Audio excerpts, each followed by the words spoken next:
Welcome to The Explainer. Today, we're going to show you how to get amazing results from AI. Ever feel like you're fighting with your AI? Well, if you're getting useless answers, it's not the AI. It really is this simple. The quality of the answer depends completely on the quality of your prompt. So, first things first, a mindset shift. Think of AI as a super smart but very literal intern. Be vague, and it's just going to guess. But if you're precise, it'll give you exactly what you want. So, how do you get precise? You use this simple framework, R.C.T.F. It stands for Role, Context, Task, Format.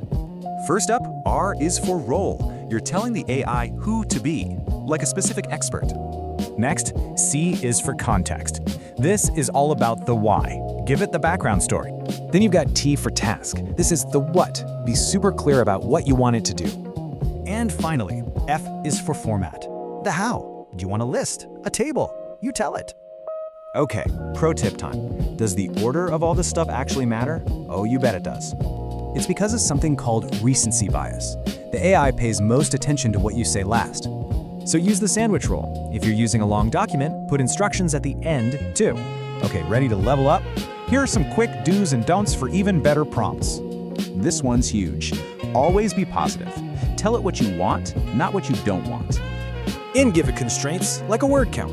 Also, use delimiters like hashtags to separate your stuff. And a few things to avoid. Don't be vague, and never, ever just accept the first draft. Now, this framework is universal, but different AIs have favorites. Gemini loves context, ChatGPT loves format, Claude loves role. Okay, let's put this all together into a 10-point checklist. This will guarantee you get top-tier results.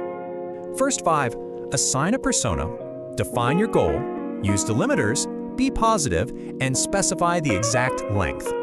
And the last 5, give it examples, tell it to think step by step, redact private info, iterate, and ask for critiques. You know, when you do all this, it stops feeling like a fight. It's more like a collaboration. So, you've got the keys. You're in the driver's seat. The only real question left is, what are you going to build?